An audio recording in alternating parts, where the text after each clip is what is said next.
Okay, got you. I'm set, I think, I hope. Okay, what I want to look at today is AC and DC. Okay, and we're looking at session 11. So when you come to look at the video, you need to look at AC and DC session 11. It's going to be labeled, okay, so you can recognize it. Okay, you shouldn't have to be looking for it basically, or just type it in search and you should find it. Okay, overall.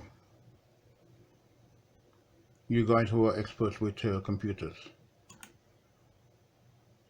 Okay, so again, we're looking at sitting gills, AC and DC. Aim and objective of this session to have an understanding of how power is generated, to be able to recognize an AC waveform generated from an alternator or generator. Okay, we've captured this already, so that's work we've done previously. So you need to look back at the videos in reference to these. Okay, excuse me. Picking my nose on the streaming thing. I apologize. Direct current DC.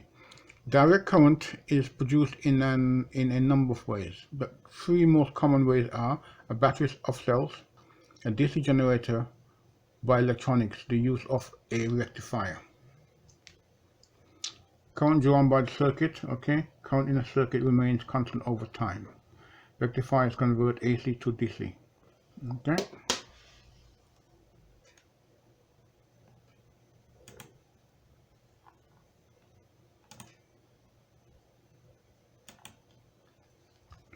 A half-wave rectifier. Okay, we use a diode and it tells you here BSEN 60617. Now bear in mind there may be others, okay? But this was the one that was used at that time. Symbol for a diode, as we become more electronically minded these days, okay? And this is just the waveform as to when you put this diode in place, that's the waveform you will get, okay? That part there represents the negative half cycle, which would be down here somewhere, okay? So that negative half cycle has disappeared with this. It doesn't recognize it. Then it goes to the next positive part. Then that part would be missing, the negative part, okay? But the circuit diagram shows a diode connected in series with a load, okay? And here, this is what we actually want, is to the rectified load, the rectified current coming out, and it should be constant, okay? But in this case here, that bit negative part is cut out. So it appears to be constant, but not smooth.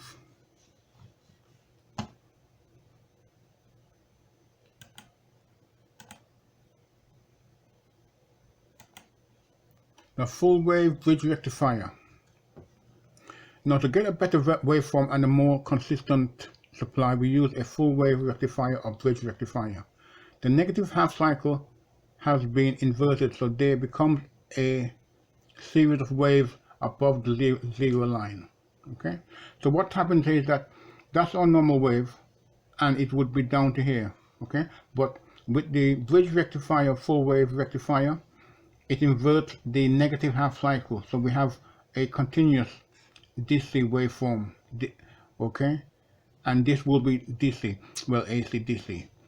But to get this pure DC rectified, we need to put in a component that enables us to make the DC much cleaner. And let me see if they provided me with this before I mention it. Thank you. They have provided me with the information. That is excellent. Okay. Now to get that cleaner, again we're still with full wave rectifier, which is moving. The capacitor smooths it out. So let me just go back. So this we call this a ripple, okay? This is your ripple, your AC ripple, okay? Or because we're doing it in DC now with the full wave rectifier, we can call it a DC ripple. But we need to remove that DC ripple and make it constant. And we do that by making it smoothing out. And we smooth it out by using a capacitor. So we drop Now this is an electrolytic capacitor across the circuit, and this begins to gives us a constant, smooth, rectified DC. Okay. The supply is still not very smooth using a bridge rectifier, so the circuit is modified using capacitors and possibly inductors. Okay, but in this case we're just going to use a capacitor, and that gives us a smoothing that we would require. That's quite sufficient for us. You can make it more precise and even much smoother, as mentioned, using an inductor as well.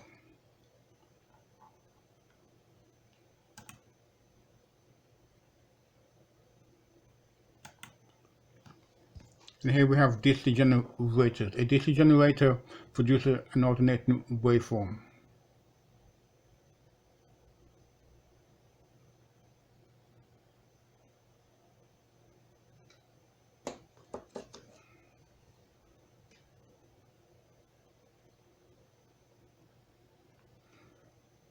And let me see if I can expand on that a little bit more. Yes, okay. And again, we continue with DC generators. The end of a coil on the armature of a motor in the generator have a commutator. That is our commutator, okay?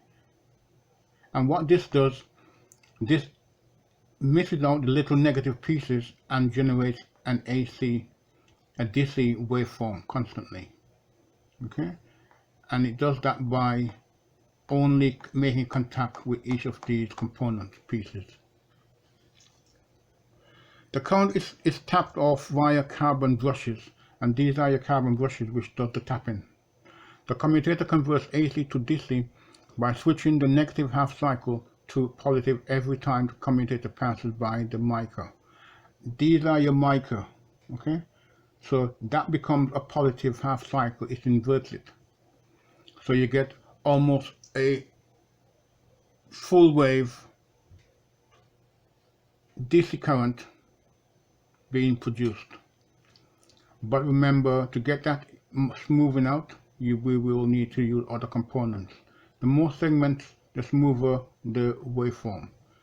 And each one of these are copper segments, okay? And this is your mica installation at the tail shown here.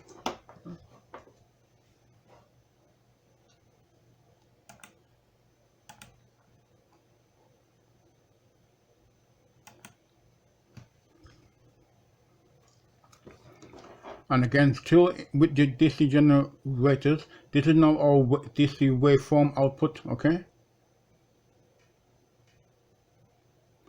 But because we have a ripple,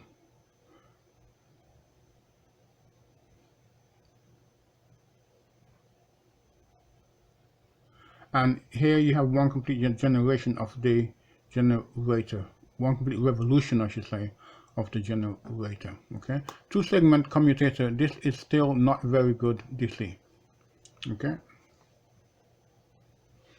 With a 4-segment commutator, the waveform has started to smooth out.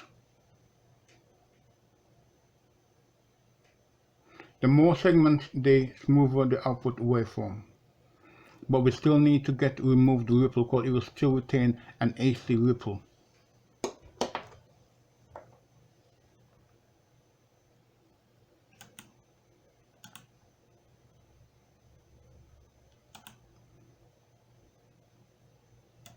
So just to recap on that, this is now what we have here in regards to DC generators. When we put a capacitor in the circuit of this ripple will be removed. And I'm thinking that they may show me that a little bit later on, but this then becomes very almost straight line, basically, okay?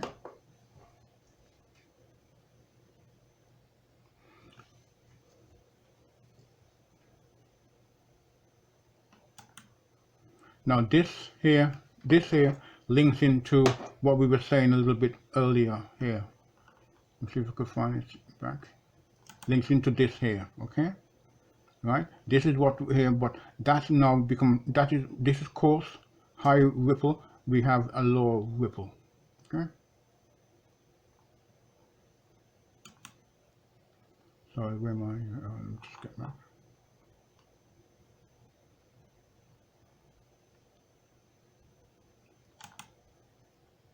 Okay, sorry. And yes, okay, thank you. Okay, that links in. That links in with this. Okay.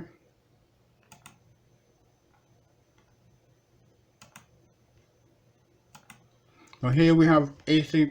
This is just revision work for you. AC power generators have 3 coils, each produce a voltage. Each of these voltages are coil lines, usually referred to as phases. Okay, we've covered that bit already. You don't need to. I don't need to spend any time on that further. Okay, and you review this yourselves. Now, electromotive force EMF, now we talk a lot about this, and it is still constant, it's still relevant. Each set of windings create an EMF which is set at 120 degrees apart, okay? And this is our waveform here. And you're familiar with that, so again, not a lot of time needs to be spent on that. And here you can see alternating current, how it is produced. You see alternating current is produced when a coil is placed in a magnetic field and allowed to rotate. And the coil must be free to move and rotate freely.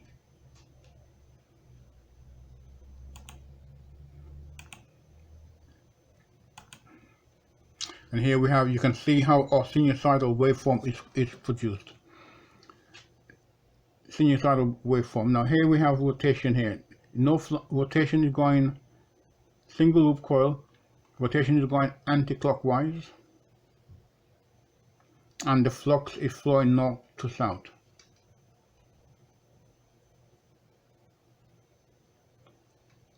The coil starts at a position where no magnetic flux is being cut. You get a complete waveform going from 0 to a maximum in one direction. It then gets repeated in the other direction, okay? So you're going one way, rotation, and I'm hoping that they show me the other part to this, so we can actually see the waveform being plotted. Did they plot the waveform? Have we plotted the waveform? No, we have not plotted the waveform. But that's the waveform for your AC, okay? Let me just go back 1 second to make sure that I'm jumping from one thing to another. Okay.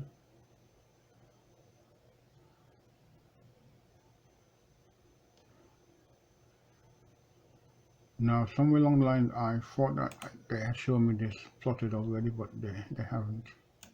Okay, so, but this is for you to read. You can read this yourself. I don't need to read this out to you now. Okay, because we covered something on peak-to-peak values already. Okay, and average value of current or voltage. Okay, now to calculate that, what we need to do is make lines down here. So we have a number of lines here, I1, I2, I3, and we take lines from the underneath of the waveform itself. Okay, and by doing that we can get a value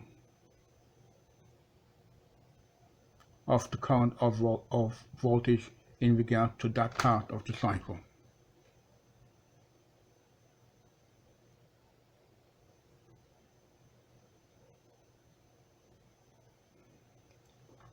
And you can't measure both, because obviously if you measure both, then they will simply cancel out.